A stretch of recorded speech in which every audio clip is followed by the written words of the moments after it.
বাজান রে সিংহে তার ল্যাঞ্জা দিয়ে যখন বাজান মাছি তাড়াইতাছে খাদেম এখন বসে বসে কান্দে আর করে দুনিয়ার মানুষ রে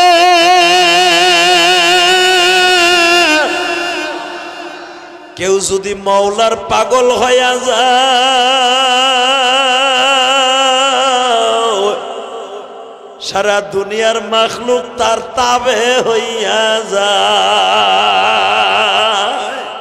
কত সুন্দর দেখো বান্দা জমিন কে সাজায়া দিছে মাওলায়ে কারীম তোমাকে যদি মালিক খুশি হবে একদিনে সারা জাহান তবে হবে তোমারি। যদি মাওলায়ে কারীম একদিন তোমার খুশি হয়ে যায় সারা দুনিয়া তোমার জন্য তাবে হয়ে যাবে।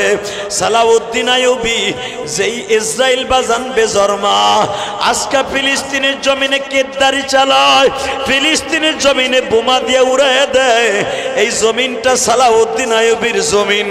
সালাউদ্দিন আইয়ুবী মাওলারে এমন ভাবে খুশি করছে তার ঘোড়াকে একটা বাড়ি মারলে ঘোড়াই বেঈমানগুলা সোজা করে দিত। মুহাম্মদ বিন কাসেম এই ফিলিস্তিনকে শাসন করছে। আজকে ফিলিস্তিনকে নিয়ে বেজরমা ইসরায়েল গুলা কত রং বেরঙ্গের কথা কয়, কথা কন না, কথা কয় না। এখন শুনতাছি অতি তাড়াতাড়ি ফিলিস্তিনের বাইতুল মুকাদ্দাস তারা দখল করে নিবে। কিয়ামতের আগ পর্যন্ত কোন বেজরমা ইহুদি বাইতুল মুকাদ্দাস দখল করতে পারবে না। কি রাজি আছেন না নাই? মুসলমানের পক্ষে ফিলিস্তিন থাকুক, কাকে রাজি আছেন? আল্লাহকে দুই হাত দেখায় দাও।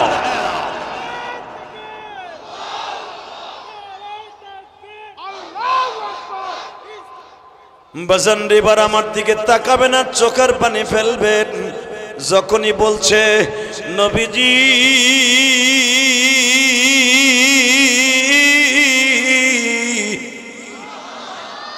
দুইবার বলছে, তৃতীয়বার কিন্তু আমি আলী আর বসে থাকবো না। আমার নবী বলে, আলী রে তৃতীয়বার আর আমি তোরে এইভাবে বাঁধা রাখবো না, তৃতীয়বার বললে আমি নবী তোর হাতে তরবারি তুইলা দিব। কিতাবুল মাগাজি বাপের বানানো কথা কই না আমি। তৃতীয়বার হযরত আলী দম ধরে আছে দেখে আর একবার বলে কিনা, সাহেবা যখন ওপেনলি মদ খাইতেছে আর বলতাছে, এ মুহাম্মাদের এ আব্দুল্লাহর পোলা মুহাম্মদ কই, তোর ওমর আলী ওসমান কই, যাদেরকে ভাগাই নিয়ে চলে আসছো তোদের সম্পদ আমরা দখল করছি, পারলে আমাদের সামনে কে আসবি? যদি মুসলমানের কোনো একটা রক্তের বাচ্চা থাইকা থাকোস, যদি বাবার বৈধ সন্তান হয়ে থাকোস, পারলে আমি সাহেবার সামনে আয়। যখন বলছে বাবার বৈধ সম্পদ হয়ে থাকে সামনে আয়, আমার নবী বলে, আলী রে আর পয়সা টাকা যাবে না, যারে আলী যা, আমি তোরে দুইবার কেন যাইতে দেই নাই জানোস? এক নাম্বার কারণ হলো তুই যখন আমার কাছে প্রথম অনুমতি চাইছ তখন তোর মায়ের কথা মনে পড়ে গেছে, যখন দ্বিতীয়বার অনুমতি চাইছ তোর বাবার কথা মনে পড়ে গেছে, কারণ তোর বাবা আমার সকালবেলা নাস্তা না করাইয়া কোনদিন তোর বাবা নাস্তা করে নাই, কারণ তোর বাবা আজকে দুনিয়ায় নাই, আবু তালেব দুনিয়ায় নাই, আমি তোর বাবা, আমি তোর মা।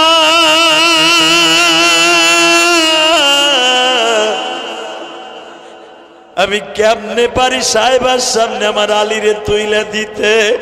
আমার আলীরে যদি একটা আঘাত করো, ওই আঘাতটা আমার গায়ে লাগবে। আলী আমি তোরে কত ভালোবাসি তুই জানোস না, আলী আমারে তোর বাবা যে কত ঋণী রাইখে গেছে জানোস না। আলী তলে শোন, তখন তো তোর জন্ম হয় নাই। ওয়ালি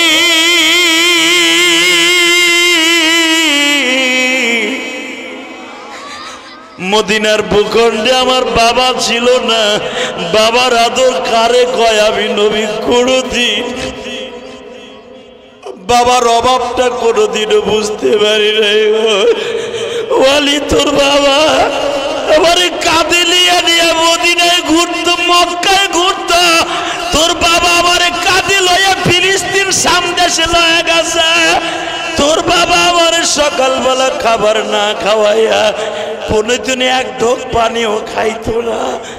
আলী আমারে বলতো, ভাতিজা তোমার এই দুনিয়ায় কোনো জিনিসের অভাব নাই, শুধু একটা অভাব আমি কোনোদিন পুরা করতে পারবো না, আমি তোমার মাকে কোনোদিন দিতে পারবো না, আমি তোমার বাবারে কোনোদিন দিতে পারবো না। তবে মনে রাখো রে মুহাম্মদ, আমি তোমারে কত ভালোবাসি,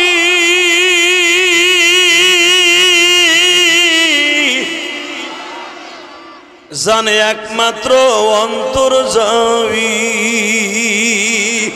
আলী তোর মনে আছে কিনা একটু মনে করে দেখ। আলী তুই যখন 10 বছর বয়সে কালেমা পড়োস, তখন কিন্তু তোর বাবা কালেমা পড়ে নাই। তুই একদিন তোর বাবার সামনে চোখ গরম দিয়ে দাঁড়ায় বলছিলি, আব্বা তুমি যদি কালেমা না পড়ো আমি ভিন্ন হয়ে যাব তোমার কাছ থেকে। তুমি কালেমা না পড়লে আবু জেহেল আমারে খোঁটা দেয়, তুই আমারে দাওয়াত দাস, তোর বাপের দাওয়াত দিয়ে পারস না, তোর বাপে কালেমা পড়ে না, আবার আমাদেরকে দাওয়াত দাস কে? বাবা তুমি যদি কালেমা না পড়ো আমি তোমার থেকে আলাদা হয়ে যাব। আলী তখন তোর বাবা প্রিপারেশন নিছিল কালেমা পড়বে, হয়তো তার নসিব নাই তাই হয় নাই। আবার আবু জেহেল উতবা সাহেব এসে তোর বাবারে ঘিরিয়ে ধরলো, নেতা তুমি যদি কালেমা পড়ো আমাদের মান সম্মান যাবে। তোর বাবা ওই দিক তাকাই আর কালেমা পড়ে নাই।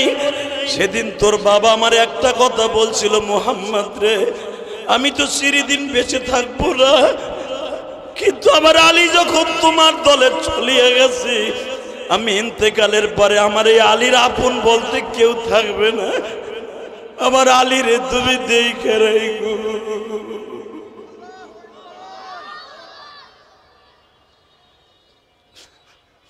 আলিয়া বিচারি তোর বাবা অনেক ভালোবাসতো তোরা, আজকে তোর বাবা নাই। ওই দিন তোর বাবা আমার হাতে তুলিয়ে দিয়ে গেছে, ওদিন থেকে আমি তোর কফিল হয়ে গেছি, আমি তোর মালিক হয়ে গেছি। আলী দুইবার যখন আমারে গালি দিছে, আমি ওই কথা মনে পড়ছে আমার আলীরে আমি কেমনে পাঠাই। কিন্তু তৃতীয়বার যখন জন্ম নিয়ে কথা বলছে, তখন আমি নবী আর তোরে ঠেকাবো না, আলী যা এই তরবারি আমি তোর হাতে তুলে দিলাম। লিল্লাহে তাকবীর।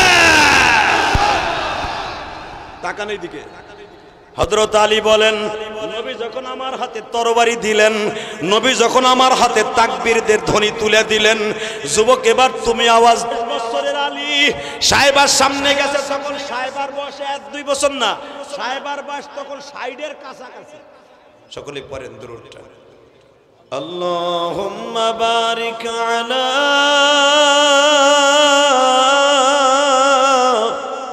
মুহাম্মাদ ওয়া আলা আলি মুহাম্মাদ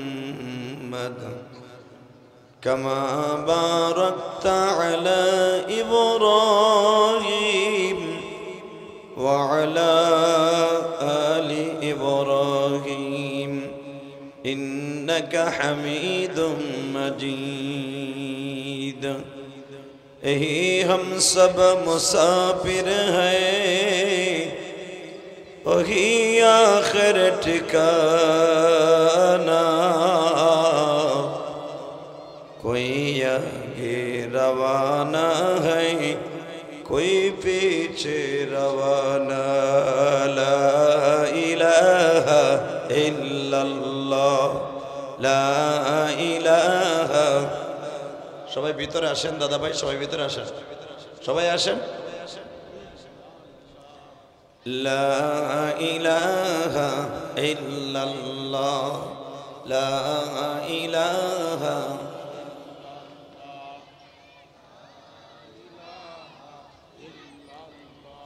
है कब्र में भी मुस्तफा रो रो के आके बहे कहते थे रजे शम्या उम्मती या उम्मती ला इलाहा ला इलाहा ला इलाहा इल्लल्लाह मुहम्मदुर रसूलुल्लाह সাল্লাল্লাহু আলাইহি ওয়াসাল্লাম। জোরে কলবে একটা ধাক্কা হবে। আল্লাহ আল্লাহ আল্লাহ আল্লাহ আল্লাহ আল্লাহ।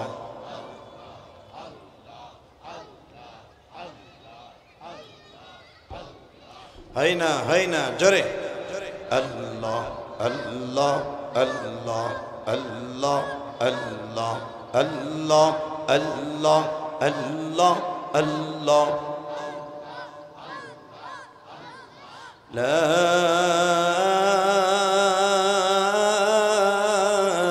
ইলাহা ইল্লাল্লাহ মুহাম্মাদুর রাসূলুল্লাহ। জামিয়া তাহজিবুল উলামা তাহজিবুল উম্মাহ মহিলা মাদ্রাসা কর্তৃক আয়োজিত সপ্তম বার্ষিকী 19 জানুয়ারি 2024 বাদ মাগরিব ঐতিহাসিক চড়াইল খেলার মাঠ। আজকের মাহফিলের সম্মানিত সভাপতি, আজকের মাহফিলের প্রধান অতিথি, আজকের মাহফিলের বিশেষ অতিথিবৃন্দ, আসরের পর থেকে নিয়ে অনেক বড় বড় উলামা একরাম কথা বলেছেন। সকলকে জানাই আমার অন্তরস্থল থেকে ধন্যবাদ, মোবারকবাদ। এই পাশে কয়েকটা পোলাপান কথা কয়, দেখেন তো। এ যাও তো মিম সার্ভিস, একটা কান ধরে আমারও। এই বাচ্চাগুলো বন্ধ করে দাও। যেটারে পাঠাইছি তো নেয়া দেয় না, সে নয় না, তো কি কথাই কেন বলে। একসাথে বলেন তো, সমস্ত প্রশংসার মালিককে? ওই আল্লাহর প্রশংসা বলেন যদি আলহামদুলিল্লাহ। এই যে ভাইজান একটু বসে আসেন, সামনে আসেন, দাঁড়াই থেকে লাভকে আসেন, কাজে লাগবে আসেন। আপনারা আল্লাহর ওলি। এই যে বাবা আসো, সামনে আসো, আসো শোনা। এই যে লম্বা আল্লাহর ওলি, এদিকে আহেন, প্যান্ডেলের ভিতর চলে আসেন, বলেন তো দেখি আলহামদুলিল্লাহ। আলহামদুলিল্লাহ বলে লাভ না লস? ওই আল্লাহ পাক আপনাকে আমাকে সবাইকে জান্নাতের ভিতর একটা বালাখানা তৈরি করে দিক। জোরে কানা আমিন। সাউন্ড ক্লিয়ার করো, সাউন্ড ক্লিয়ার করো, টন বেস বাড়াও, মাস্টার বাড়াও। শুধু আপনাদের ক্ষেত্রে এই এখনো কথা বন্ধ হয় নাই রে। এই বাচ্চাগুলার এখানে নিয়ে আসেন, আর দূরে সরাই দেন। আরে কি আশ্চর্য। এই তুমি যাও দিয়ে, তুমি যাও, জোরে একটা দাবার মারো, জোরে।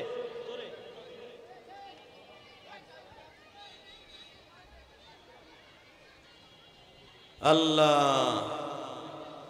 বলুন তো দেখো আলহামদুলিল্লাহ। প্রশংসা করলেন কার? খুশি হইল কে? বেজার হয়েছে কে? জীবনে একটা দিন যদি আল্লাহরে খুশি করতে পারেন, এই 10টা পৃথিবীর সমান একটা জান্নাত আপনার জন্য অজীব হয়ে যায়। এই মাসটার নাম হলো রজব মাস। আরবিতে এই মাসটার নাম কি? চাচাই বুঝেই না।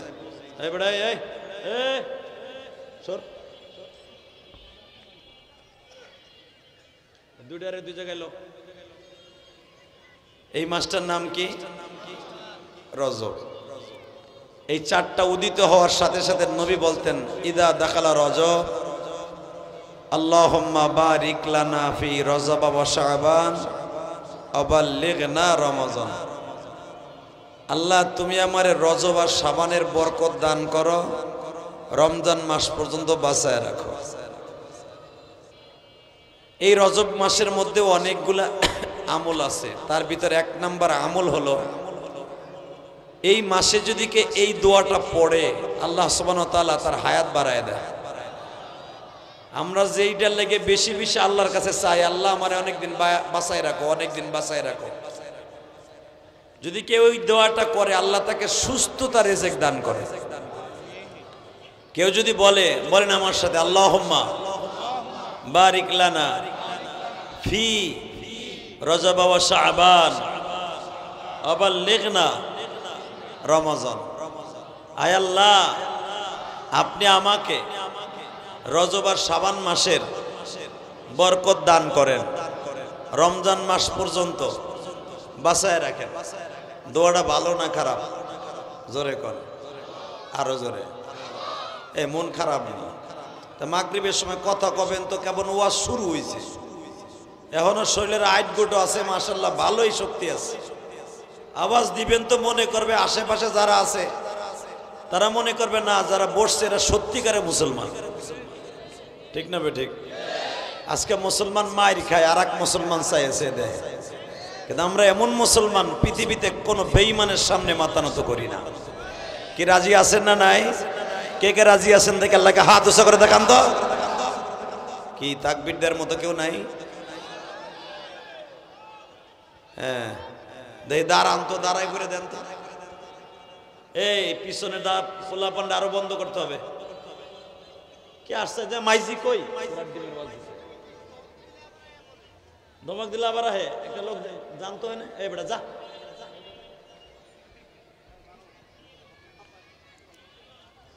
শুধু একসাথে বলেন তো, এই পর্দাটা দেয়া ঠিক হয় নাই। পর্দাটা দেওয়ার কারণেই পোলাপান মনে করে আমাগো থেকে দূরে চলে গেছে হুজুর। আল্লাহ, শুধু একসাথে বলবেন, এই জমিনের মালিক যদি আল্লাহ হয় হুকুম চলবে কার? জোরে কন, আরো জোরে। যদি আল্লাহর জন্য রসুলের জন্য কখনো জীবন দেওয়ার টাইম আসে, দিতে রাজি আছেন না? কে কে রাজি আছেন দেখি এবার তাকবীর দিয়ে দেখাই দেন তো।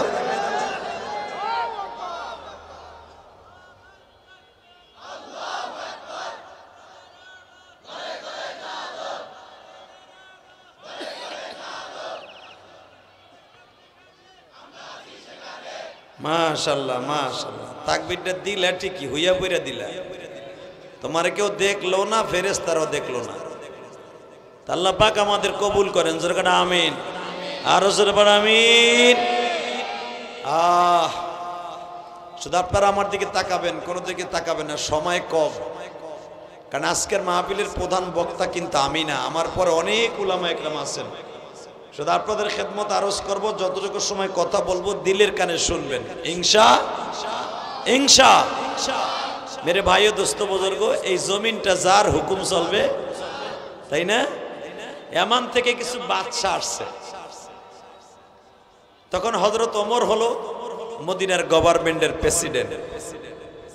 এমন থেকে কিছু বাদশা আইসা, বাদশার লোক প্রতিনিধি আইসা জিজ্ঞেস করে তোমাদের বাদশা কই?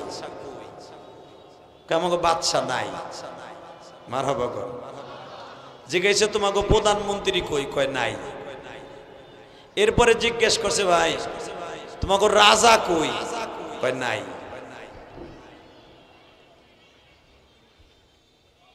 এরপরে জিজ্ঞেস করছে তাহলে তোমাকে দেশে বাদশা নাই, রাজা নাই, প্রধানমন্ত্রী নাই, দেশ চালায় কেডা?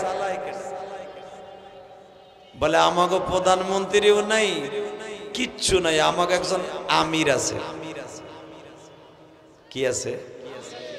জোরে কর, আছে কি? বাজান রে যখন জিজ্ঞেস করছে আমাকে একজন আমির আছে। ইয়ামানের গভর্নররা সবাই আশ্চর্য হয়ে গেল। প্রেসিডেন্ট নাই, রাজা নাই, প্রধানমন্ত্রী নাই, আমিরে দেশটা কেমনে চালায়? বলো তোমাদের আমির কোথায় আছে? বলে আমাদের আমির কোথায় আছে আমরা নিজেরাও জানি না। আরে আমাদের আমানের প্রধানমন্ত্রী, আমাদের পারস্যের প্রধানমন্ত্রী, তারে দেখতে যাইতে 7টা 8টা গেট পাড়ি দেওয়ান লাগে। আর তোমাদের দেশের আমির বলে কোথায় আছে তোমরা নিজেই জানো না। বলে তালাশ করে দেখেন যে কোন এক জায়গায় থাকতে পারে। বাজারে যাইতে যাইতে যাইতে যাইতে যাইতে যায় দেখে মসজিদ নববীর একটা কোণায় খেজুরের একটা পাটি বিছায়া আমিরুল মুমিনিন ঘুমা।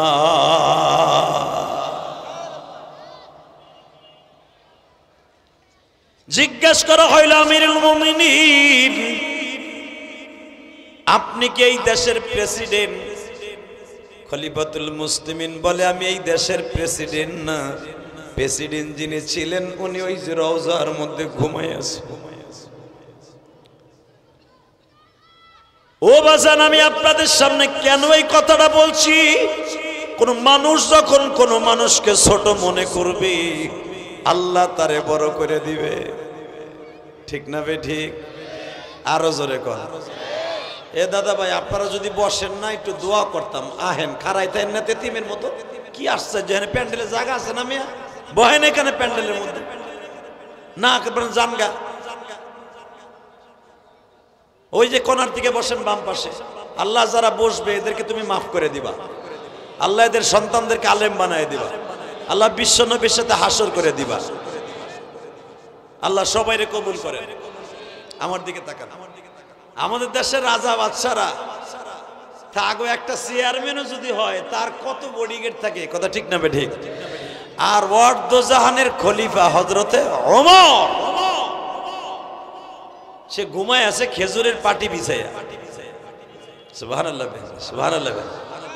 যখন জিজ্ঞেস করছে যে আপনি এত বড় একটা প্রেসিডেন্ট, আপনার তো 2-4 জন বডিগার্ড থাকার কথা। ওমর বললেন, আমার বডিগার্ড লাগে না, আমার বডিগার্ড আমার আল্লাহ। বাজান রে ওমর কেন? আরে কি আশ্চর্য, হাতে বাজে পায়ে বাজে আব্বাস, হাত উঁচাও করতে পারতেছে। যাক, যা আবার হয়েছে, আর মাত্র 15 মিনিট কথা কম। আমার দিক তাকাবেন, কোন দিক তাকাবেন না। হযরত ওমর বলেন, হযরত ওমর বলেন, এই পৃথিবীর মানুষ, তোমরা যদি জমিনে বড় হইতে চাও, আমার আল্লাহকে বড় করে দেখে নিজেরে ছোট করে নাও। আলহামদুলিল্লাহ বলেন। বড়কে এই যে নারাই তাকবীর যে ধরি দেন, এই নারাই তাকবীর ধ্বনির অর্থ কি? নারাই তাকবীর, লিল্লাহে তাকবীর। যারা আসতে বলবেন বাতের রোগে ধরবো। লিল্লাহে তাকবীর, দিন ইসলাম, দিন ইসলাম, আল কোরআনের আলো, লিল্লাহে তাকবীর। আল্লাহ এদেরকে কবুল করেন। জোরকানা আমিন। ওমর রাদিয়াল্লাহু তাআলা এত বড় হয়েছে কেন? একমাত্র আল্লাহরে বড় করার কারণে। টাকা নাই দিকে। হযরত ওমর বলেন, ও দুনিয়ার মানুষ, আমি তোমাদেরকে একটা কথা বলি, যারা আমার আল্লাহরে বড় করবা আল্লাহ তাদেরকে বড় করে দিবে, ঠিক না বে ঠিক? জোরে কোন। হযরত ওমরের খাসলাত ছিলেন বাবা, ওমর যখন রাস্তা দিয়ে হাঁটতেন ওই রাস্তা দিয়ে কোনোদিন শয়তান যাইতো না। কারণটা কি? এর মধ্যে একটা মাত্র কারণ, ওমর কোনোদিন নিজেকে বড় মনে করতেন না। সবসময় মনে করতেন আমার সাইডে ছোট মানুষ এই জমিনে আর কেউ নাই। খলিফাতুল মুসলিমিন হযরত ওমর বিশ্বনবী মুহাম্মদুর রাসূলুল্লাহ সাল্লাল্লাহু আলাইহি ওয়াসাল্লামের রওজার কাছে একদিন বসে আছে। আমার নবী একদিন বলেন, ওমর রে, তুমি হলা জান্নাতের 2 নাম্বার ব্যক্তি। সুবহানাল্লাহ, জোরে কর। তুমি হইলা আমার জান্নাতের 2 নাম্বার ব্যক্তি। হযরত ওমর বলে, ইয়া রাসূলুল্লাহ, 2 নাম্বার ব্যক্তি যদি আমি হই, এরপরে যদি আল্লাহ কোনোদিন আমার পরে বেজার হইয়া, কোনোদিন বেজার হইয়া, এটার টাইট দাও লরে কামিয়া, কোনোদিন আমার আল্লাহ আমার পরে বেজার হইয়া যদি আমার জাহান্নামের অর্ডার দিয়ে দেয়, আমার অবস্থা কি হইব? আমার আল্লাহ বলেন, وأما من خاف مقام ربه ونهى النفس عن الهوى فإن الجنة هي المأوى বান্দা আমারে ভয় করবি আমি তোরে দুনিয়ার থেকে জান্নাতুল মাওয়া দলিল করে দিব জান্নাতুল মাওয়া দেয়ার মালিক কে আরো জোরে কোন হযরত ওমর রাষ্ট্রনায়ক ইন দি মিন টাইমে ওমর হযরত হুযাফা রাদিয়াল্লাহু তাআলা কে বলতেছেন আবু হুযাফার ইতিহাস এরকম আসছে আবু হুযাফা এমন একজন সাহাবী ছিলেন আমার নবী তার কাছে কিছু জিনিস গচ্ছিত রাখছিলেন কিছু আমানত রাখছিলেন যে আমানত অন্য কোন সাহাবীর কাছে রাখেন নাই বলেন তো আল্লাহু আকবার এই নিজের আমানত কি সবার কাছে রাখা যায় হ্যাঁ সুবহানাল্লাহ বিহামদি সুবহানাল্লাহ হযরত ওমর রাদিয়াল্লাহু তাআলা একদিন রাতের অন্ধকারে আবু হুযাফার বাড়িতে যে বলে হুযাফা আমি অনেক কষ্ট করে তোমার বাড়িতে আসছি একটা তথ্য জানার লাগা কি যেই তথ্য তোমার কাছে আছে মদিনায় আর কারো কাছে নাই সুবহানাল্লাহ বিহামদি তোমার কাছে আছে আর কারো কাছে এই তথ্য নাই আবু হুযাফা বলে ওমর রে আপনি হলেন খলিফাতুল মুসলিমিন আপনি হলেন নবীর জামাই আবার আপনি হলেন নবীর শ্বশুর আবার হইতেছেন আমার নবীর ঘোষণাকৃত জান্নাতের দ্বিতীয় নাম্বার চাবি আপনি আমার কাছে কি জিজ্ঞেস করতে আসছেন আমি তোমার কাছে আসছি মাত্র কয়েকটা জিনিস জানতে তার ভিতরে একটা জিনিস তুমি বলবা কি মুনাফিকের খাতার মধ্যে আমার নামটা আসেনি সুবহানাল্লাহ বলেন না তোমার কাছে আমার আরে আল্লাহ রে এত ডিস্টার্ব হইলে ওয়াজ করা যায় ওয়াজ দিয়েছে খেলার মাঠে পোলাপান আওয়াজ বন্ধ করতে পারলো না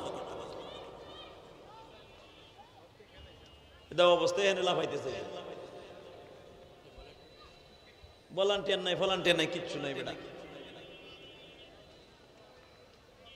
আল্লাহ আমাদের হেফাজত করেন দরকার আমিন বলেন তো লা হাওলা ওয়ালা কুওয়াতা ইল্লা বিল্লাহিল আলিয়্যিল আযীম শুধু একসাথে বলবেন এই জমিনের মালিক কে ওই আল্লাহ আছে না বলেন তো ইনশাআল্লাহ মারহাবা এই সরো এই জলদি সরো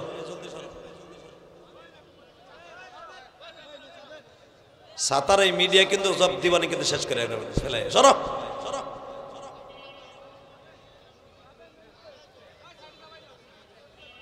ও একটা মোবাইল দিয়ে মিডিয়া চালায় সাতার মাথায় কি এর মিডিয়া তো মিডিয়া মোবাইল দিয়ে তোর মিডিয়া ভালো হয় নাকি মগা 2 টাকা খরচ করে বেটা মিডিয়া বানাইছে বিনা চালানে ব্যবসা মগা গুলা কোথাকার ভালো কোনো ক্যামেরা নাই ফ্যামেরা নাই সব মোবাইল একটা সারে মোবাইল দিয়ে একটা ক্যামেরা বানাইছে মিডিয়া বানাইছে আল্লাহ আমাদের সবাইকে মাফ করে দেন জোরকানা আমিন এত ডিস্টার্বে আমি কথা বলতে পারি না ভাই শুধু আমার সাথে বলবেন আল্লাহ যদি মাফ করে দেয় কি ওর অসুবিধা আছে ভয় করতে হবে কারে আল্লাহ আল্লাহ আল্লাহ হযরত ওমর রাদিয়াল্লাহু তাআলা কবর দেখলে এত ভয় পাইতো বাঘ দেখলে অত কেউ ভয় পাইতো না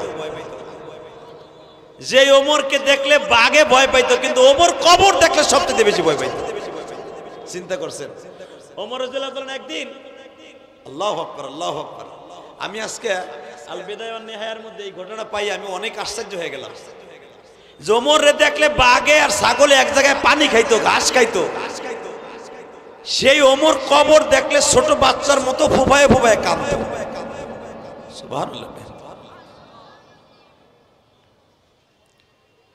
আল্লাহ আমাদেরকে মাফ করে দেন আল্লাহ কেমনে কবরে থাকবো জানি না বাজান রে এবার দিলটা নরম করবে হযরত ওমর একদিন মসজিদ নববীর থেকে বাজান অন্তত 21 মাইল দূরে ঘুমায় আছে আসতে পারে না রাতে জনগণের ডিউটি করতেছে তো এটা আমাদের দেশের এমপি মন্ত্রীদের মতো না যে জনগণের ভোট নিয়ে ওই যে এমপি হোস্টেলে উঠছে আবার 5 বছর পরে টুপি মাথায় দিয়ে জনগণের দাঁড়ে দাঁড়ে ঘুরে কতক্ষণ লাগে এমপি গো মাথায় টুপি দেখা যাবে তখনই যখন দেখবেন ইলেকশন আর মাত্র 1 মাস আছে এই বেটা লম্বা বেটা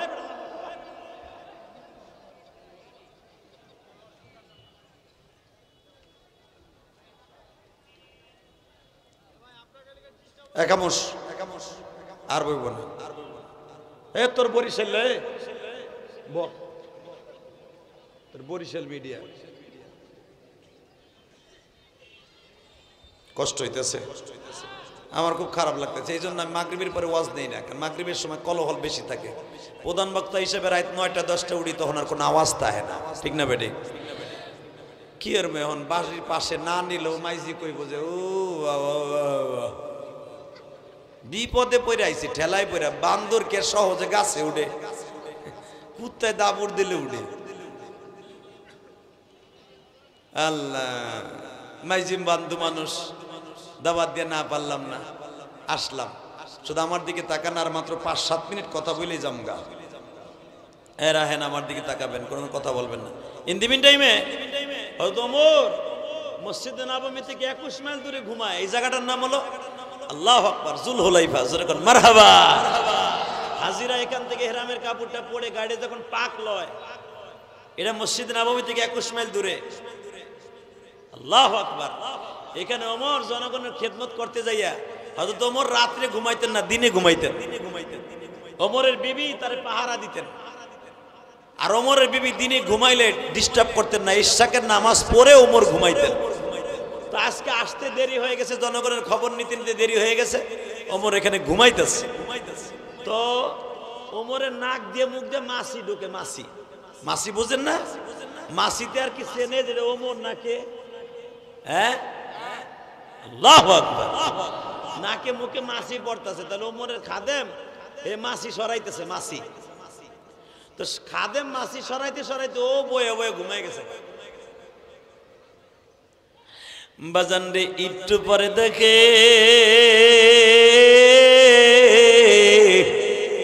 ওমরের পায়ের পাশে বসে একটা সিংহে মাছি তাড়াইতেছে। সিংহ চিনেন? সিংহ বনের রাজা কি? জোরে কান। আল বিদায়া নেহাতে দেখলাম যে সিংহতে লেজ দিয়া মাছি তাড়াইতেছে। আল্লাহ সুবহানাল্লাহ যারা আসতে কয়, এগো বাড়িঘর তুমি চিনো। আমি আবার বলতেছি, ওমরের খাদেম মাছি তাড়াইতে তাড়াইতে ক্লান্ত হয়ে গেছে, হেও বয়ে বয়ে ঘুমাইতেছে। একটু পরে দেখে তার খাদেম ঘুমের থেকে উঠে আছে, তার পাশে একটা সিংহ বয়ে রয়েছে, বাঘ সিংহ, ল্যাঞ্জা দিয়ে মাছি তাড়াইতেছে ওমরের উপর থেকে।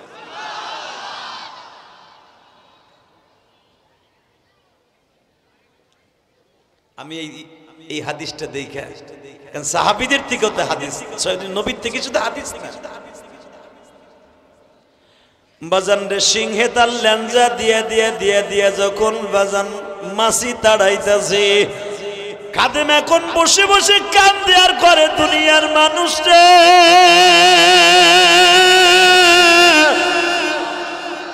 কেউ যদি মাওলার পাগল হইয়া যায়, সারা দুনিয়ার মাখলুক তার তাবে হইয়া যায়। কত সুন্দর দেখো বান্দা জমিন কে সাজায়া দিছে মাওলায়ে কারীম তোমাকে। যদি মালিক খুশি হবে একদিনে, সারা জাহান তাবে হবে তোমারি। যদি মাওলায়ে কারীম একদিন তোমার খুশি হয়ে যায়, সারা দুনিয়া তোমার জন্য তাবে হয়ে যাবে। সালাউদ্দিন আইয়ুবী যেই ইসরাইল বাজান বেজরমা আজকে ফিলিস্তিনের জমিনে কেদারি চালায়, ফিলিস্তিনের জমিনে বোমা দিয়ে উড়িয়ে দেয়, এই জমিনটা সালাউদ্দিন আইয়ুবীর জমিন। সালাউদ্দিন আইয়ুবী মাওলারে এমন ভাবে খুশি করছে, তার ঘোড়াকে একটা বাড়ি মারলে ঘোড়াই বেঈমানগুলা সোজা করে দিত। মুহাম্মদ বিন কাসেম এই ফিলিস্তিনকে শাসন করছে। আজকে ফিলিস্তিনকে নিয়ে বেজরমা ইসরায়েল গুলা কত রং বেরঙ্গের কথা কয়, কথা কন না কে, কথা কয় না? এখন শুনতাছি অতি তাড়াতাড়ি ফিলিস্তিনের বাইতুল মুকাদ্দাস তারা দখল করে নেবে। কিয়ামতের আগ পর্যন্ত কোন বেজরমা ইহুদি বাইতুল মুকাদ্দাস দখল করতে পারবে না। কি রাজি আছেন না নাই? মুসলমানের পক্ষে ফিলিস্তিন থাকুক, কে কে রাজি আছেন? আল্লাহকে দুই হাত দেখায় দাও।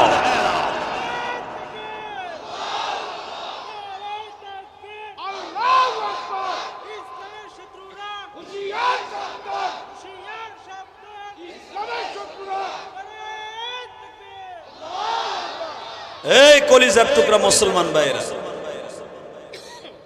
এই ফিলিস্তিন আমার নবীর আবাদ করা জমিন। মারহাবা বলেন। এই ফিলিস্তিনে হযরত ওমর যেদিন সফর করে, ফিলিস্তিনে হযরত ওমর যেদিন সফর করে, আমার দিকে তাকাবেন, কোন দিক ঘাড় ঘুরাবেন না। তখন ফিলিস্তিনের একটা গ্রামে গিয়েছিলেন, যেই গ্রামটা হযরত আইয়ুব আলাইহিস সালামের কষ্টে পড়ার পরে 18 বছর যেই জায়গায় বসে আইয়ুব আলাইহিস সালাম কিরায় খাইছিল, ওই জায়গা আইয়ুব আলাইহিস সালামের পায়ের গুড় মুলার আঘাতে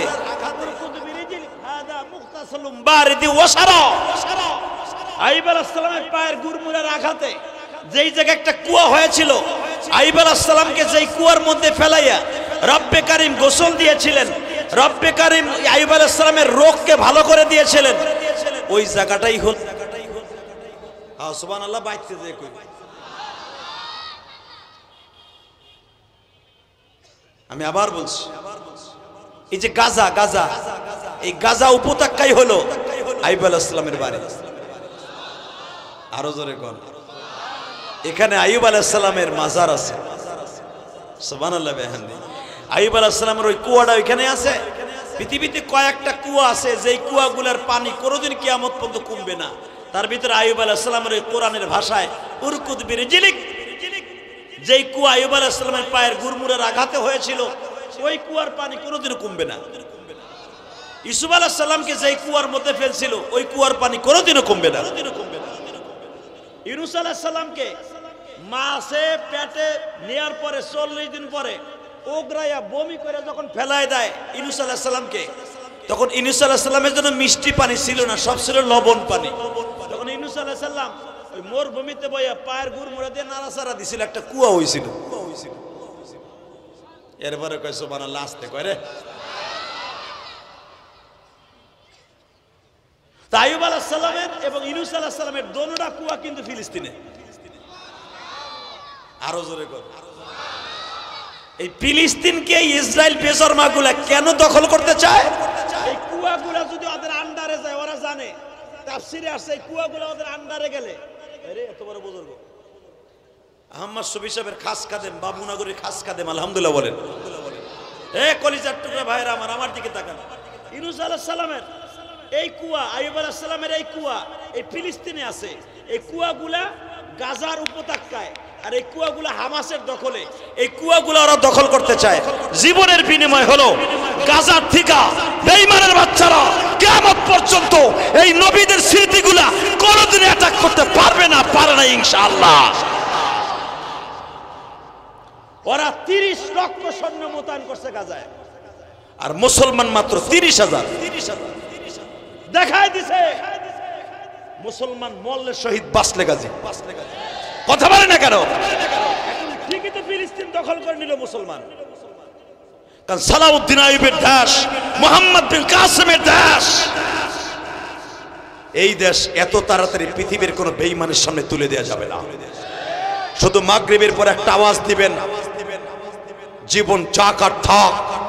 মুসলমান জীবন দেয়, মুসলমান মাঝে মাঝে বেঈমানের জীবন নেয়। ঠিক না বে ঠিক? আরো জোরে বলেন। আপনারা জানেন বদরের প্রান্তরে যখন বিশ্বনবী, বদরে যারা গেছেন তারা জানেন, বদরে আল্লাহ পাক আমারে বহুতবার নিছে, বহুতবার আমি গেছি। বদরে চোখ দেখে বলি, আমি কোরআন হাদিস তো পড়ছি, কিন্তু এই চোখ দিয়া দেখা এরপর আপনাদের সামনে বর্ণনা করতেছি। এবার পুরা রমজানের অধিকাংশ সময় মক্কার বাইরে ছিলাম, বদরের মধ্যে পুরো একদিন ছিলাম। বদরের এমন কোন স্পট নাই আমাকে আল্লাহ দেখায় নাই। যেখান থেকে এই বদরের মাঠে ওতবা সাহেবা যেখান থেকে নবীরে গালি দিছিল বদরের মাঠ, এই গালির জায়গাগুলো এখনো পর্যন্ত স্মৃতি হয়ে আছে। আলীর বিরুদ্ধে যে বেঈমানটা দাঁড়ায় বলছিল, এই মুহাম্মদ সাল্লাল্লাহু, এই মুহাম্মদ খারাপ লোক। হ্যাঁ, নাউজুবিল্লাহ, বোর খেতার নিচে দেখে নবীরে গালি দেয়, এইটা শুনে তুমি নাউজুবিল্লাহ আসতে কও। ওই বেঈমান যদি চড়াইলে জন্ম নেয়, আমার মনে হয় সে যদি রিক্সা চালক হয়, 5 ওয়াক্ত নামাজিও যদি না হয়, নবীর যদি কেউ বদমাশ বলে গালি দেয়, ওর জায়গায় মেরে ফেলাবো, ওর জায়গায় 2 টুকরা করে ফেলবো। ঠিক না বেঠিক? এটা নবীর ভালোবাসা। নামাজ পড়ি না আলাদা বাবা, নবীরে গালি দিলে বেঈমানের সাথে কোনো আপোষ নাই আমাদের। তো ওতবার সাহেবা, আল্লাহু আকবার, সাহেবা হলো আলীর বিরুদ্ধে। কখন আলী গেছে এখন শোনেন, ডাইরেক্ট কিতাবুল মাগাজি বুখারীর থেকে বলছি, লম্বা চওড়া হাদিস। সাহেবা সকালবেলা দেখলো মুহাম্মদ এই দেশে আইছে, আমাদের সাথে টিক কামাইরা মুহাম্মদরে সাইজ করার একটা সুবর্ণ সুযোগ। গতকালকে বৃষ্টি হয়েছে, মুসলমান মনে হয় এখন আমাদের সাথে পারবে না। সাহেবা একটা ডাল লইয়া, বগলের মধ্যে 2টা তরবারি লইয়া সাহেবা নামছে মাঠে, নাইমা কইতাছে, এই মুহাম্মদ খারাপ লোক। আল্লাহ যে নাউজুবিল্লাহ আসতে কবে আর লুলা বানায় হেলাবা। আল্লাহ যারা দাঁড়াই রয়েছে গো, পারো না ল্যাং মারতে, এ দুলাভাই বলো ওদিক যা।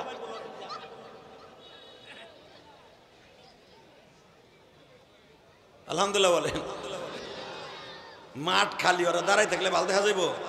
তাহলে আমার দিক তাকাবে না। হনে মুসলমান মরলে শহীদ, ওই মরণটাই মরতে রাজি আছেন না? রাজি আছেন না? রাজি আছেন? আরে মরণ তো হয়েই যাবে, 200টা নাস্তিকরে মাইরেই মরেন না। ঠিক না ঠিক?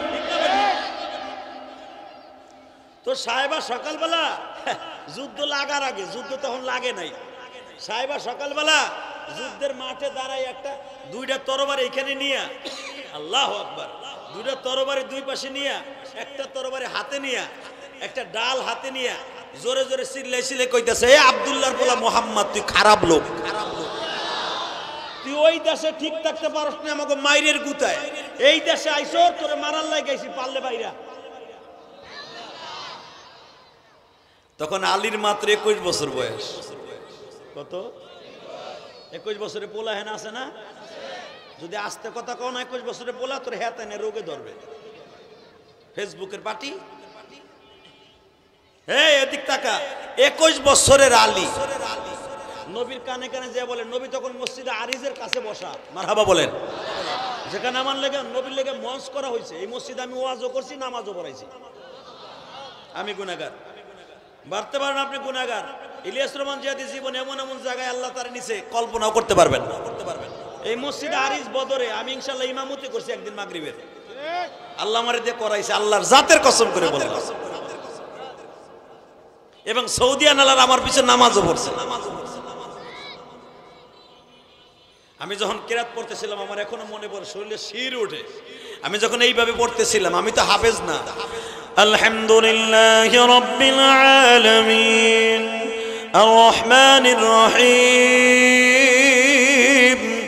মালিকি ইয়াউমিদ্দিন ইয়্যাকা না'বুদু ওয়া ইয়্যাকা নাস্তাঈন ইহদিনাস সিরাতাল মুস্তাকিম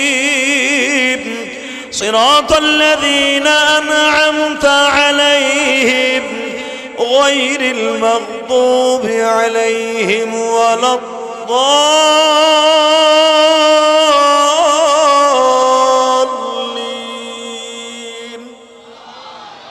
তোরা তো আমিন খুব জোরে কয়, এত জোরে আমিন বলছে, সুবহানাল্লাহ বিহামদিহি।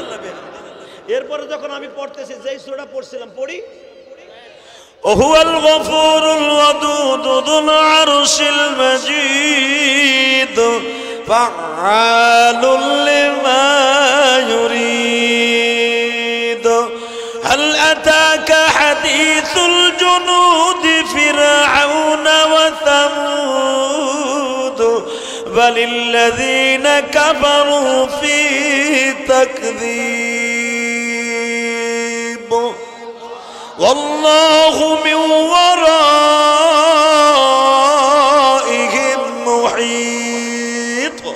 বাল হুয়া কুরআনুম মাজিদ ফি লাওহিম মাহফুজ।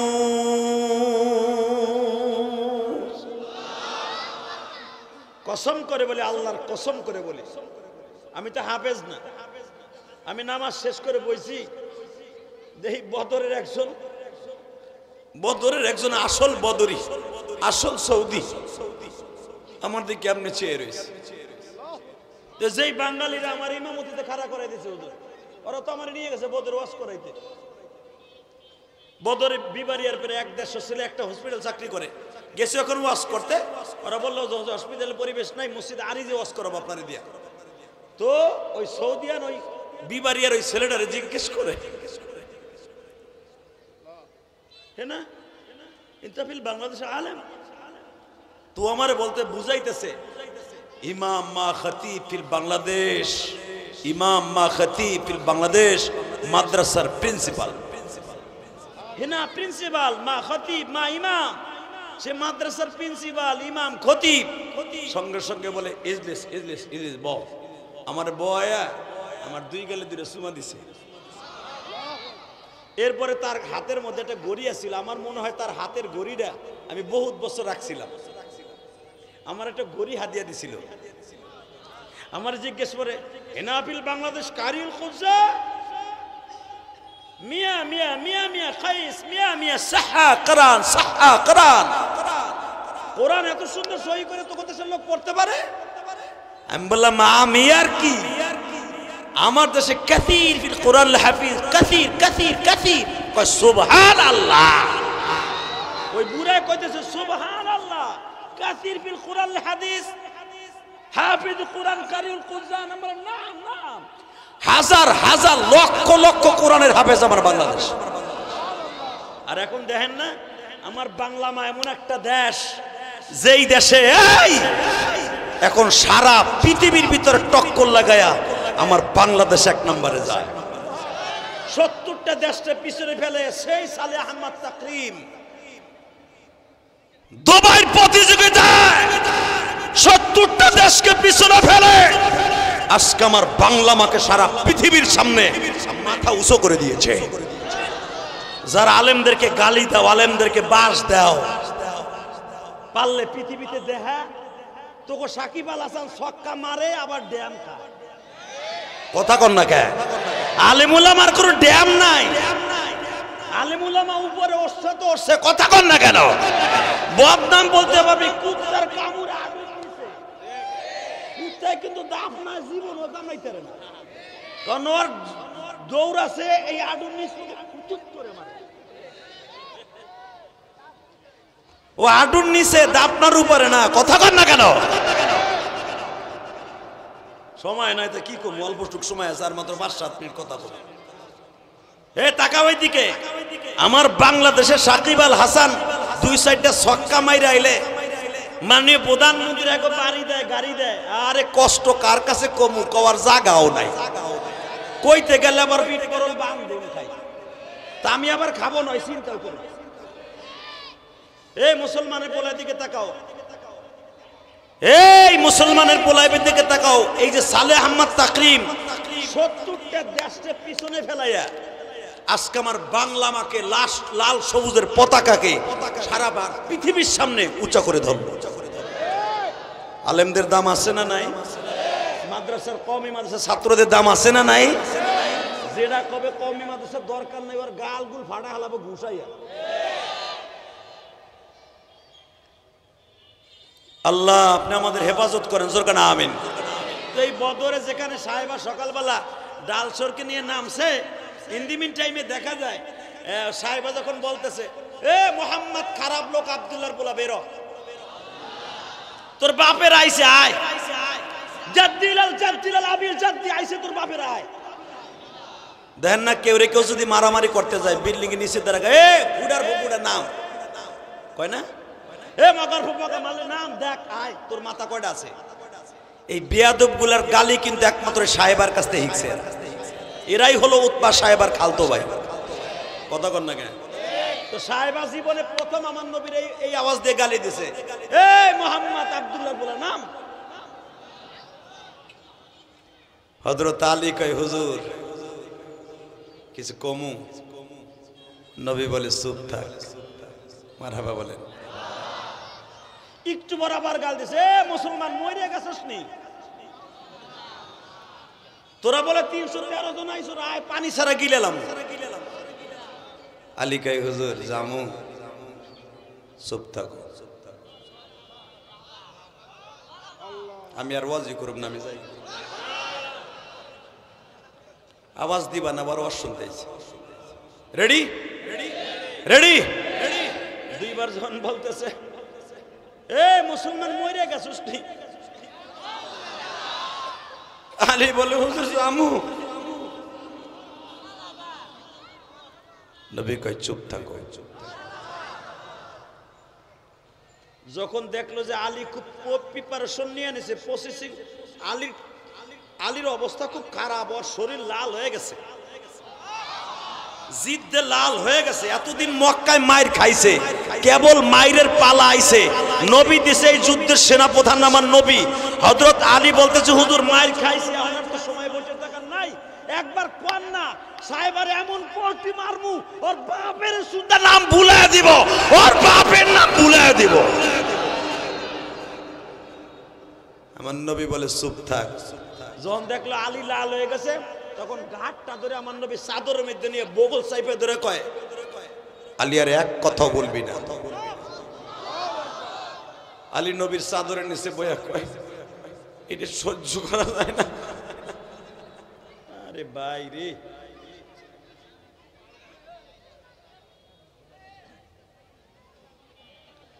বাজান রে, এবার আমার দিকে তাকাবে না, চোখের পানি ফেলবেন। যখনই বলছে নবীজি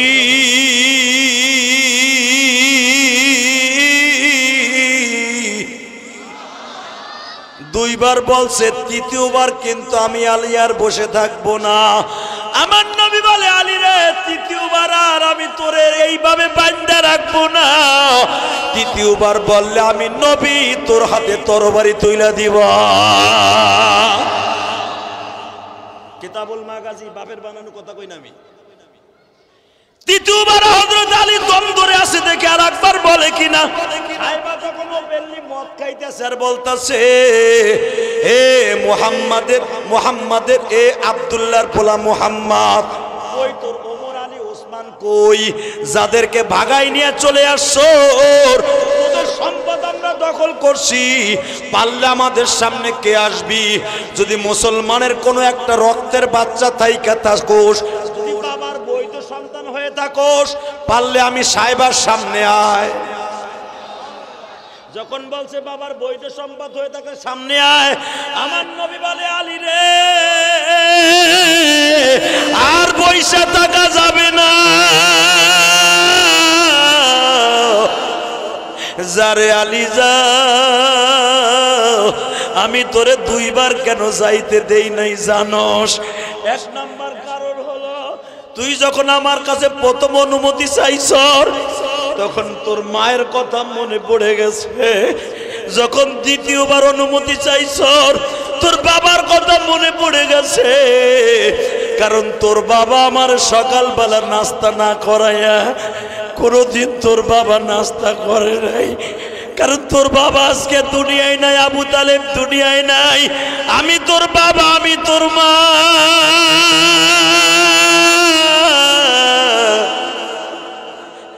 আমি কেমনে পারি সাহেবার সামনে আমার আলীরে তুইলা দিতে? আমার আলীরে যদি একটা আঘাত করো, ওই আঘাতটা আমার গায়ে লাগবে। আলী আমি তোরে কত ভালোবাসি তুই জানোস না? আলী আমারে তোর বাবা যে কত ঋণী রাইখে গেছে জানোস না? আলী তাহলে শোন, তখন তো তোর জন্ম হয় নাই। ও আলী,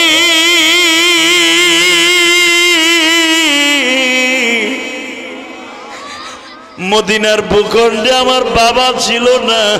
বাবার আদর কারে কয় আমি নবী কোনদিন বাবার অভাবটা কোনদিনও বুঝতে পারি নাই। ওয়ালি তোর বাবা আমারে কাঁদে লিয়া নিয়ে মদিনায় ঘুরতো, মদ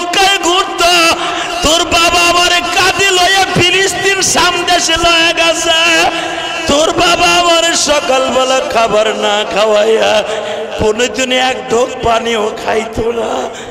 আলী আমারে বলতো, ভাতিজা তোমার এই দুনিয়ায় কোনো জিনিসের অভাব নাই, শুধু একটা অভাব আমি কোনোদিন পুরা করতে পারবো না, আমি তোমার মাকে কোনোদিন দিতে পারবো না, আমি তোমার বাবারে কোনোদিন দিতে পারবো না। তবে মনে রাখো রে মুহাম্মদ, আমি তোমারে কত ভালোবাসি,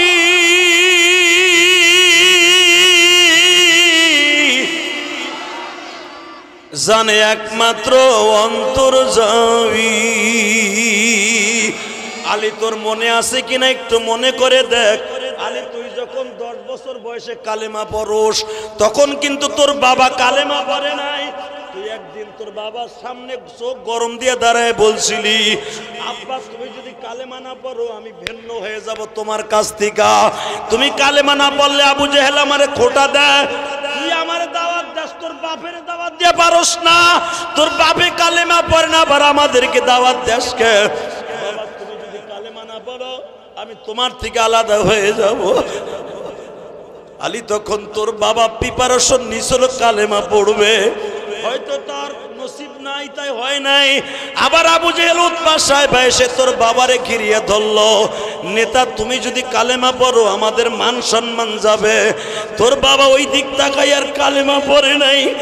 সেদিন তোর বাবা আমার একটা কথা বলছিল, মুহাম্মদ রে আমি তো চিরদিন বেঁচে থাকবো না, কিন্তু আমার আলী যখন তোমার দলে চলিয়ে গেছে, আমি ইন্তেকালের পরে আমার এই আলীর আপন বলতে কেউ থাকবে না, আমার আলীরে তুমি দেখে রাখো।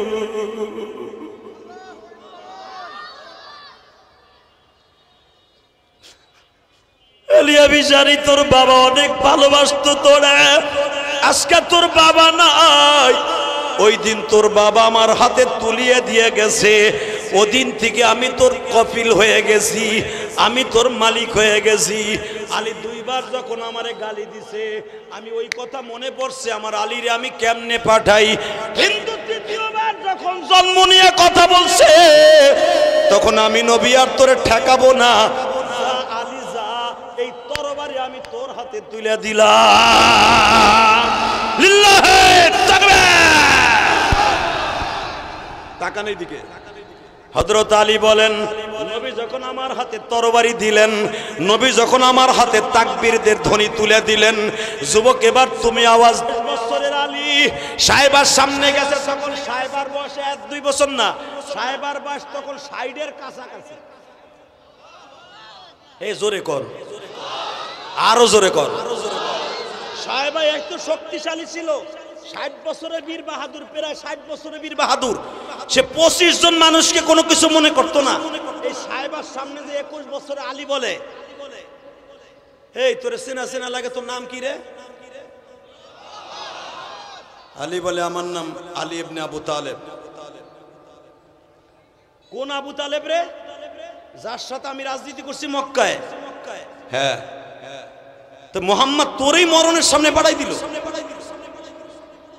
তুই কি জানোস তোর বাপ আর আমি মাঝে মাঝে তরবারি খেলা খেলতাম, একবার তোর বারে আমি তোর বাপের নিচে ফেলতাম আর একবার আমি নিচে পড়তাম। তুই আজকে আমার লগে এই মাঠে আসছস মরার লেগে? আলী বলে, লেকচার কম, লেকচার শুনতে আসি নাই। তুই না 3 বার কইছস, জন্ম নিয়ে কথা বলছস, আমি আবু তালেবের সন্তান, আমি কুরাইশ বংশের সন্তান, আব্দুল মুত্তালিবের সন্তান, আব্দে মানাফের সন্তান, আমি মুহাম্মাদের সন্তান। তুই না ডাকছস যে বাবা সৎ সন্তান হলে মাঠে আয়?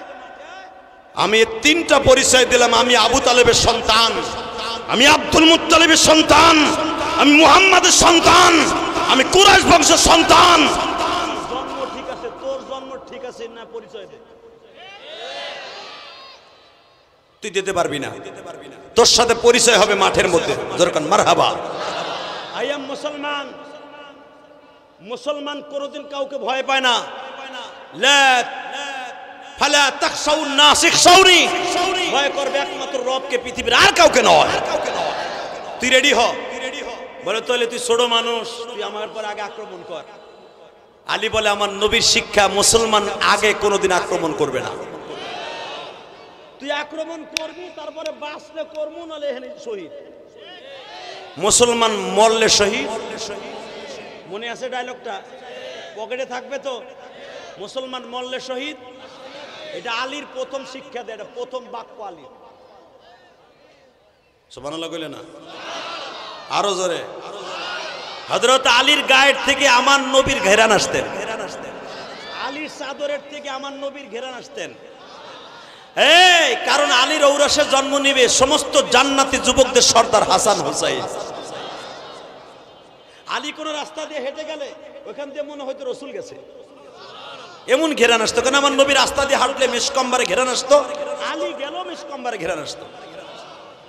তো আলী রাদিয়াল্লাহু তাআলা সামনে দাঁড়ায় বলে, এ সাহেবা আগে হিট কর। সাহেবা বলে, তুই কি পারবি আমার হিট বসায় রাখতে? তোর বাপ তাই পারে নাই, আর তুই পারবি? বলে, আমার বাপ পারে নাই, তার পোলায় পারবে ইনশাল্লাহ। মার বাজান রেবার আমার দিকে তাকাবেন, আর একটা আওয়াজ দিবেন। জীবনে কোনোদিন খেলার মাঠে এত দূর আওয়াজ দেও নাই সরাইলের যুবক। এক কেরানীগঞ্জ খেলার মাঠের সরাইলের বাইরা রে, সাহেবা তার জীবনে কোনোদিন কোন যুদ্ধের মাঠে এইভাবে আক্রমণ করে নাই। দুই হাত দিয়ে প্রায় 1.5 হাত উপর উঠিয়ে গেছে। আলীর এমন জোর আক্রমণ করছে, আলী শুধু ডালটা পাতায় দিছে, ডালের এক কোনা লাইগে এক কোনা ভাঙছে। সাহেবার তরবারি 2 টুকরা হয়ে জমিনে পড়ে গেছে।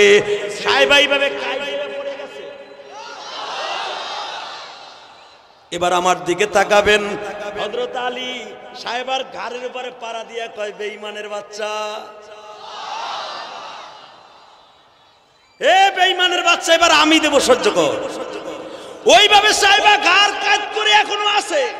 আলী ঘাড়ের উপরে পাড়া দিয়া কয়, এবার আমি দেব, পারলে সহ্য কর। আল্লাহু আকবার জোরে গান।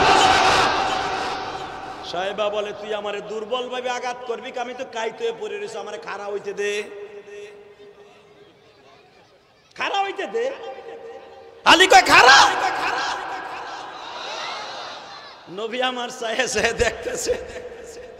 কারণ বদরের মাঠটা যারা আপনারা গেছেন তারা জানেন, মসজিদে আরিস এখন পাহাড়টা ভেঙে ফেলেছে। এমন জায়গায় মসজিদটা করাও, নবী ওই খিমার মধ্যে বসে পুরা মাঠটা তদারকি করতেছে।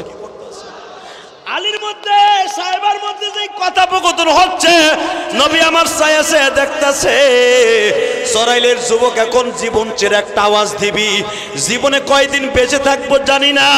আলী বলে, আমি মুহাম্মাদের সন্তান, আনা মুসলমান, আনা আবু তালেব, আনা ইবনে আবু তালেব, আনা ইবনে আব্দুল মুত্তালিব।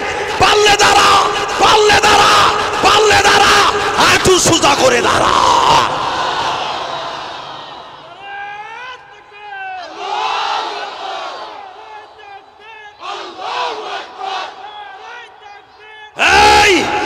সময় কম, টাকা ওই দিকে। মুসলমান মরলে শহীদ, বাঁচলে গাজী। আলী বলে, তোর ওইখানেই শেষ করে দিতাম, দাঁড়া। দাঁড়াইছে ডাল হাতে নিয়া, তরবারি হাতে নিয়া। এইভাবে যখন দাঁড়াইছে, হযরত আলী বলেন, লিল্লাহ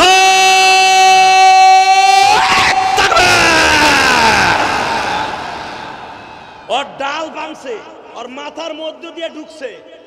শুধু তাই না, ওর বডিটা রেন্ডি গাছের চলার মতো 2 ভাগ হইছে, 2 ঠ্যাং 2 দিক পড়ে রইছে। ওর ঠ্যাং একটারে কুত্তার মতো টানতে টানতে নবী পর্যন্ত লয়ে আইছে। দেখবেন আবু জেহেলের কবরের পাশে কিন্তু সাহেবার এক ঠ্যাং দাফন করা। আমি এইবারও যে জিজ্ঞেস করছি, আবু জেহেলের কবরের সাথে দুইটা উসামা দিকা, তখন সৌদিয়ান আমারে বলতেছে, এখানে জানে না মৌলানা সাহেব কিতাবুল মাগাজি পড়েন নাই? আমি বললাম, না, কিতাবুল মাগাজি পাও নাই? এখানে 2টা উসামাটি সাহেবাকে প্রথম হযরত আলী 2 টুকরা করে ঠ্যাং একটা টাইনে নবীর সামনে হাজির করে দিছে। তো আমার নবী সাহেবার ঠ্যাং দেখা তার বডির এইখান দিয়ে ছিঁড়ছে, তো অর্ধেক দেখা যাইতেছে বডি, আর অর্ধেক পড়ে রয়েছে বদরের মাঠে। নবী আমার মুস্কি মুস্কি হাসে আর বলে, আলী রে, ও আলী, তুই 21 বছরের বাহাদুর, তুই কেমনে কি করলি? হযরত আলী বলে, নবীজি, এই তরবারিটা কে দিছে আমার হাতে? আমার জানাজা গো আজ থেকে 1.5 বছর আগে যখন আপনি হিজরত করেন, আমার চাদরটা গায়ে দিয়ে বলছিলেন, আলী রে আমি মদিনায় যাচ্ছি রে আলী।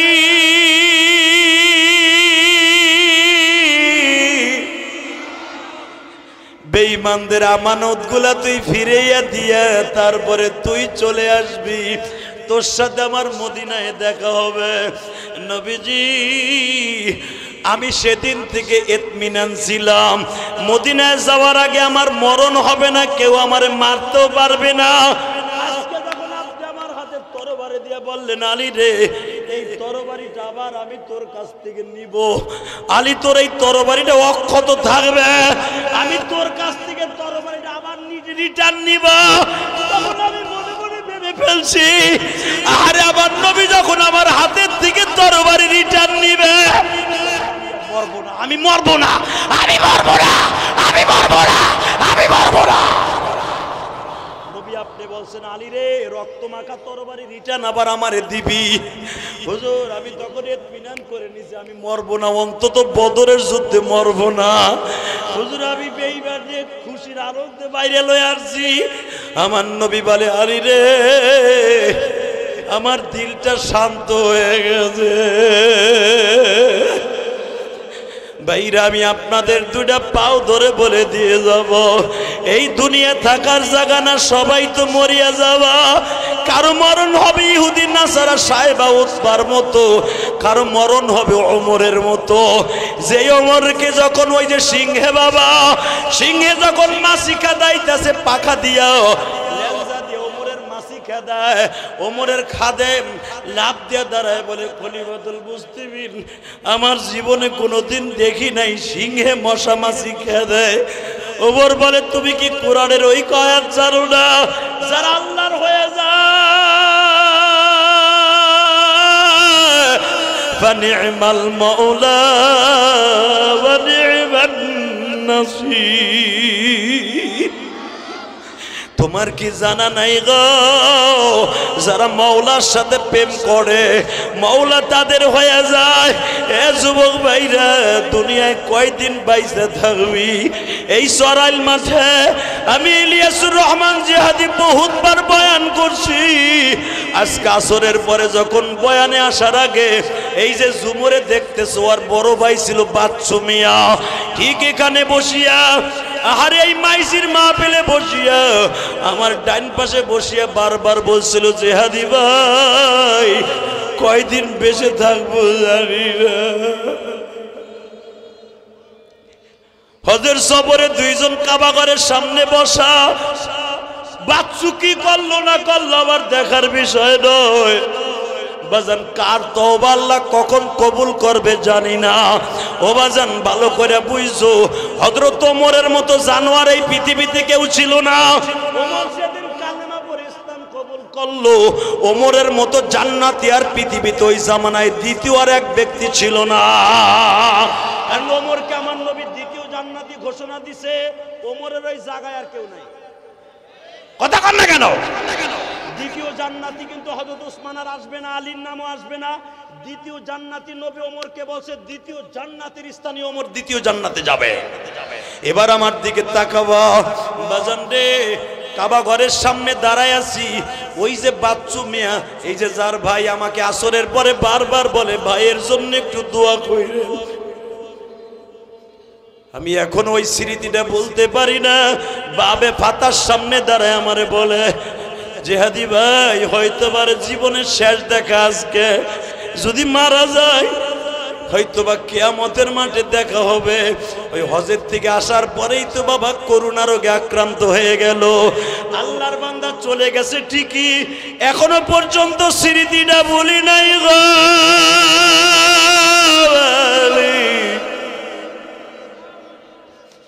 এই যে যেই দেলোয়ার হোসেন মাইজির ওয়াজ, এই যে দেলোয়ার হোসেন মাইজির শাশুড়ি বাবা, আমি যখন প্রথম মাইজির ওয়াজে আসছি 3 বছর আগে, তখন মাইজির শাশুড়ি বাজান দুনিয়ার থেকে বিদায় লয়ে গেল।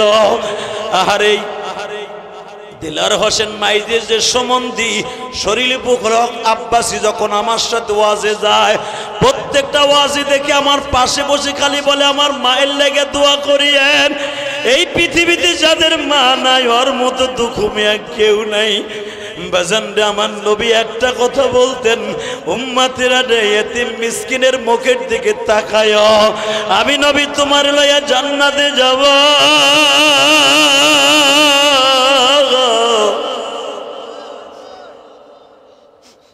হযরত ওমর কেন এত দামি হয়েছে বাবা? হযরত ওমরকে বাঘের সিংহে মাছি খেদায়। ওমর সিংহের এই দৃশ্য দেখিয়া তার খাদেমকে বলে, বাবা রে দেখ তো এখানে কোনো এতিম ছেলে আছে কিনা।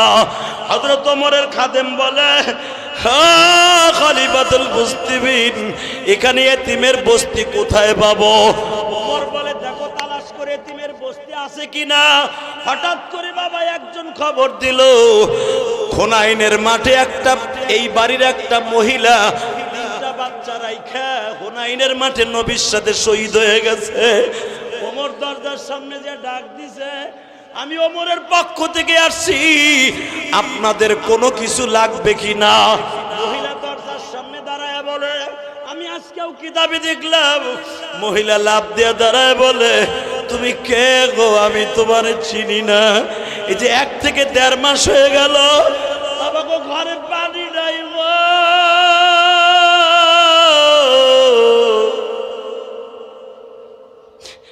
এতিমের খবর আর কেউ লয় না।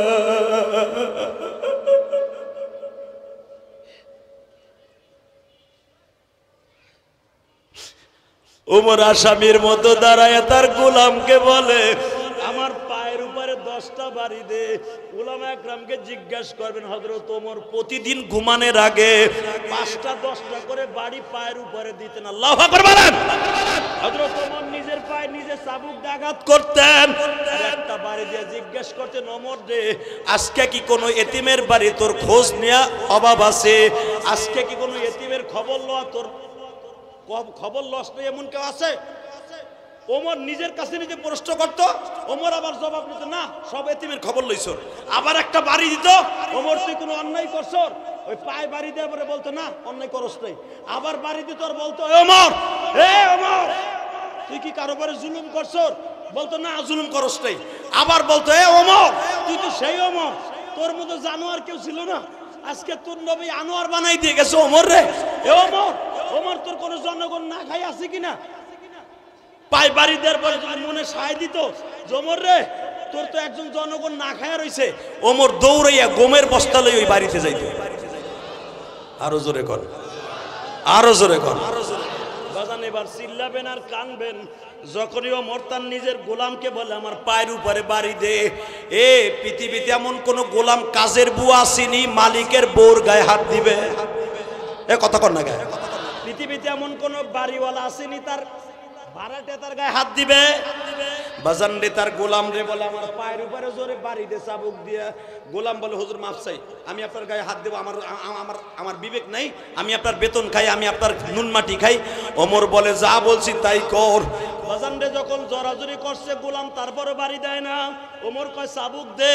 বাজান চাবুক দিয়া ওমর পিঠের উপরে এমন জোরে বাড়ি দিয়া কয়, ওমর রে তোর মতন নাদান আর কেউ নাই, এইখানে 1 মাস পর্যন্ত ঘরে পারি নাই, তুই ওমর কেন খবর লস নাই? হযরত ওমর বলে, ঘরের মধ্যে কে আছেন গো মা? শুধু একটা কথা বলবেন নি মা? কি বলবো? আপনার ফ্যামিলিতে সদস্য কয়জন?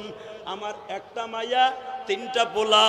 মারে আমার পরিচয়টা নেন, আমি হলাম মসজিদে নববীর একজন খাদেম। জোরে জোরে জোরে জোরে জোরে। আমি ইলিয়াসুর রহমান জিহাদি। কোথাও গেলে আগে পরিচয় দেয়, আমার নাম ইলিয়াসুর রহমান জিহাদি। আমাদের দেশের একজন কমিশনার কোথাও গেলে কয়েক গাড়ির সামনে সাইনবোর্ড লাগায়। ওবাদান পুলিশের একজন অফিসার হলে সে অললেসটা ঘন ঘন মানুষের দেখায়, আমি পুলিশের এসআই। কথা কন না কেন? আর হযরত ওমর বলে, মারে আমি মসজিদে নববীর একজন খাদেম। তুমি যদি খাদেম হও, ওমরের কাছে খবরটা পৌঁছাই দিয়া বলিও, পাহাড়ের গুহায় ওখানে একজন মহিলা আছে, সন্তান গুলা লই অনেক কষ্টে আছে। ওমর বলে, একটু চেষ্টা করেন না, আমি মাত্র 1টা ঘন্টার টাইম দেন, আমি ওমরের কাছ থেকে বাইতুল মালের থেকে খাবার লই আইতেছি। বাজার নিজে ঘোড়া চালাইয়া অতি দ্রুত বাইতুল মাল থেকে খাবার গুলা লইয়া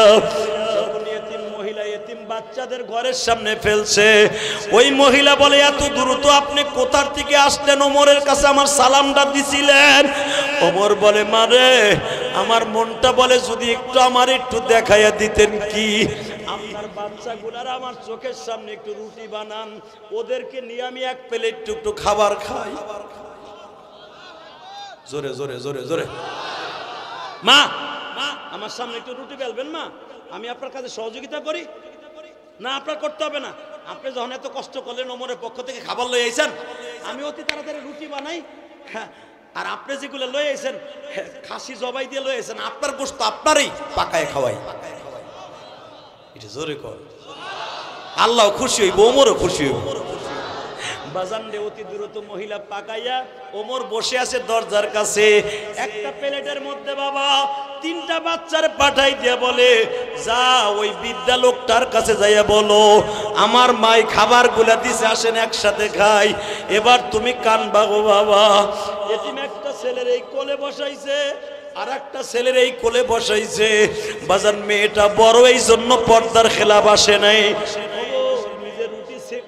ছোট্ট ছোট্ট করিয়া বাচ্চা 2টার গালে দেয়, বলে তোমরা কি ওমরের পরে কোনো বেজার হয়ে আছো? বাচ্চা 2টা বলে, আগে একটা কথা বলেন, আপনি কেন মসজিদে নববীর খলিফাতুল মুসলিমিন ওমর হইলেন না? ওমরের জায়গায় যদি আপনি খলিফাতুল মুসলিমিন হইতেন, না জানি কত ভালো হইতো।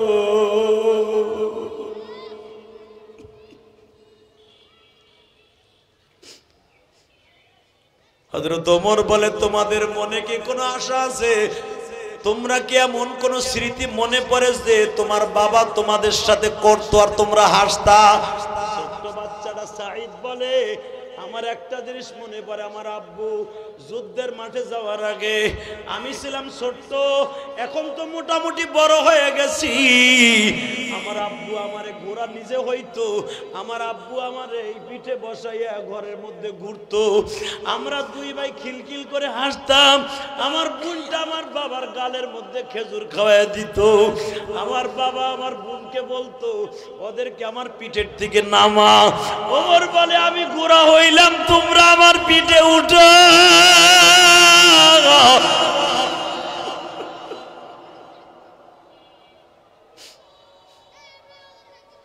আজানটা শেষ হল।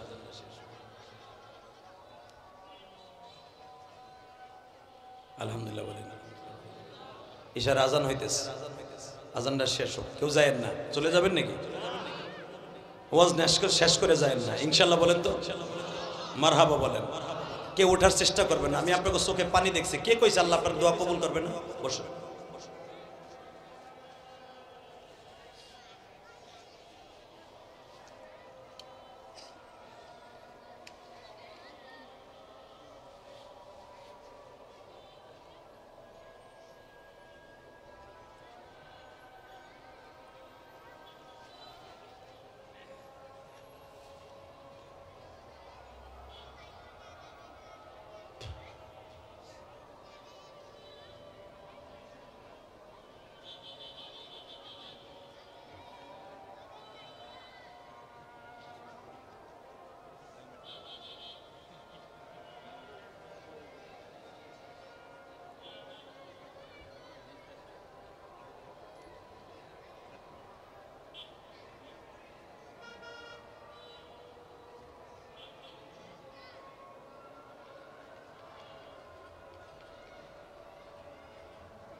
আলহামদুলিল্লাহ বলেন।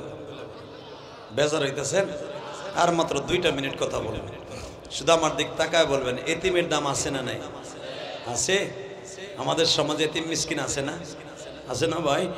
এখন তুমি কানবা। আমি জানি না কার বাড়ি রংপুর, দিনাজপুর, মাদারীপুর, ফরিদপুর, কার বাড়ি চরাইল মাঠে, আমি জানি না। শুধু চোখের পানি ফেলে আমার মওলার একটা বুঝ দিয়ে দেন, আল্লাহ মাফ করে দিবে। হযরত ওমর বললেন, এই এ সাইদ এদিকে আও, তোমার বাপের আশা পুরো করলে কি তুমি আমারে মাফ করে দিবা? বলে আপনি কে? বলে আমার পরিচয় আগে পরে হবে, তুমি আমার পিঠের উপর আগে ওঠো। আরো জোরে কর, আরো জোরে, আরো জোরে আল্লাহু আকবার বলেন তো। বাজানরে দ্বিতীয় জান্নাতি ঘোরা হইছে সাইদ ওমরের পিঠে। হযরত ওমর ঘুরতাছে, তার গোলাম বারবার বলতাছে তোমরা যদি চিন্তা জীবনে ঘোরা বানাইতা না। ওমর তাদের মনের মধ্যে আনন্দ দিয়া বাজান তার মার কাছে একটা সিরেকট লিখে দিয়ে যে বললেন তোমার মাকে দিয়া বইলো কালকে যেন খলিফাতুল মুসলিমিন ওমরের সংসদে যায়, তোমাকে যত পরিমাণ খাবারের দরকার আমি আমার গোলাম দিয়ে পাঠায় দিব। এবার চোখের পানি ফেলায় একটা আওয়াজ দিয়ে আমার ভাইরা, হযরত ওমর যখন চলিয়া গেছে, মহিলা সকালবেলা ওমরের কথা মতো বাচ্চা কটারে নিয়ে রওনা দিছে। বাজান যাইয়া দেখে ওই সাইদ যাইয়া তার মার কাছে বলে মা, ও মা, যেই লোকটা আমারে কোলে করে খাওয়াইছিল মা, নিজে ঘোরা হয়েছিল, এই ব্যক্তি আর ওই ব্যক্তি তো এক ব্যক্তি। মা কয় না এ তো ওমর আর সে ওমর না তো। মারে আল্লাহর কসম করে কই দুইজনের চেহারার মধ্যে কোনো পার্থক্য নাই। বাজান এখন চোখের পানি ফেলবা যখন ওই বাচ্চাটা আবার দৌড়ে আসছে, মা গো, ও বা আমি কসম করে বই এইটাই হলো খলিফাতুল মুসলিমিন ওমর। ওই সাইদের বাপ পিছনে ব্যাক করছে, তাহলে আমি তার সাথে দুর্ব্যবহার করছি। ওমর আস্তে করে দাঁড়ায় বলে মা গো,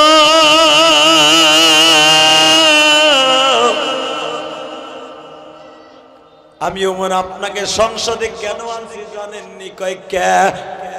সারা সংসদের সামনে দাঁড়ায় আপনি স্বীকার করেন আপনার নিজের হাত দিয়ে ওমরের পিঠে কটা বাড়ি দিয়ে যান। কেন আপনার ফ্যামিলিতে পানি ছিল না, খাবার ছিল না? ওই মহিলা কাঁদে আর বলে ও নবীর সাহাবী,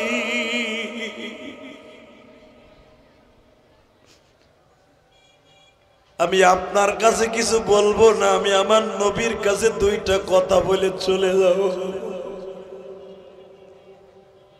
ওমর বললেন ওই যে আমার নবী যা বলার বলিয়া যান। মহিলা নবীর রওজার সামনে দাঁড়ায় বলেন নবীজি,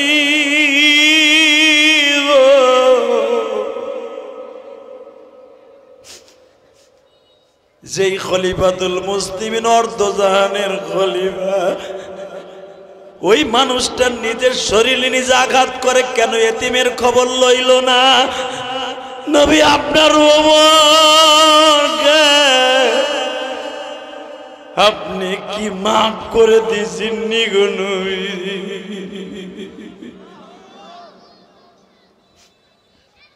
হযরত ওমর পিছনে থেকে আওয়াজ দিয়ে বলে তোমার এতিম দুইটাই মাফ করছিনি, জিগাও। ও আমার সরাইলের বাইরা, সময় কম, মাত্র 1 মিনিটের মধ্যে বলবো। যখন এতিম আমার আল্লাহর কাছে দোয়া করে সঙ্গে সঙ্গে আল্লাহর কাছে কবুল হয়ে যায়, কারণ আমার নবী হলো এতিম।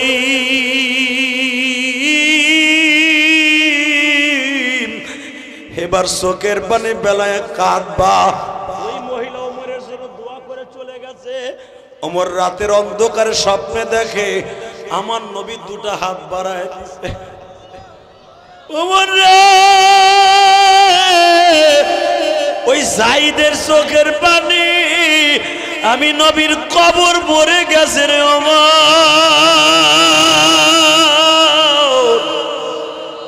সাইদ যখন বলছে নবী আমি এতিম রে, পিঠে উঠাইয়া ওমর আমারে ঘোড়া সাজাইছে। নবী ওমরের মতো বাচ্চা শাসক এই দেশে দরকার। আল্লাহ তুমি দেখো আমার যুবক ভাইরা বয়া বয়া কান্দে, আমি জানি না কোন যুবকের মা নাই বাবা নাই গো।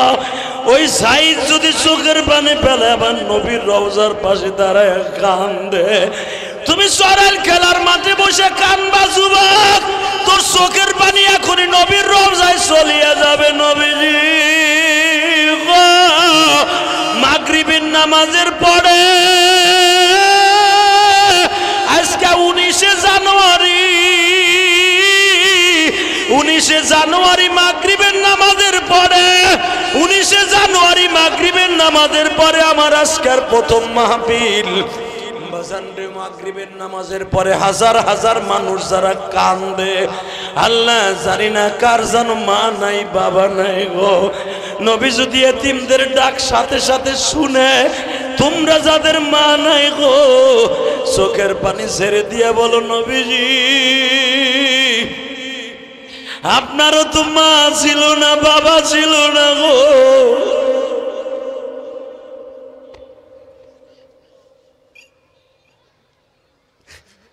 আল্লাহ দেখো এখানে ডানে বামে সবাই কান্দে।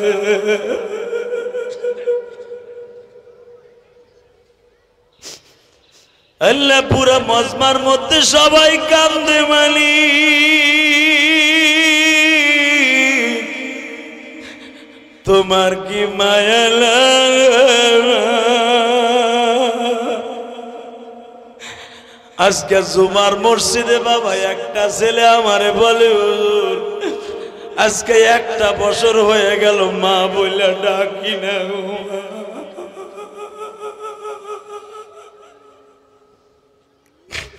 হুজুর গত 1 বছর আগে আপনি আমার মায়ের এই মিরপুরে এমপি সাহেবের সামনে জানাজা করছিলেন হুজুর। হুজুর আজকে আমার মা না।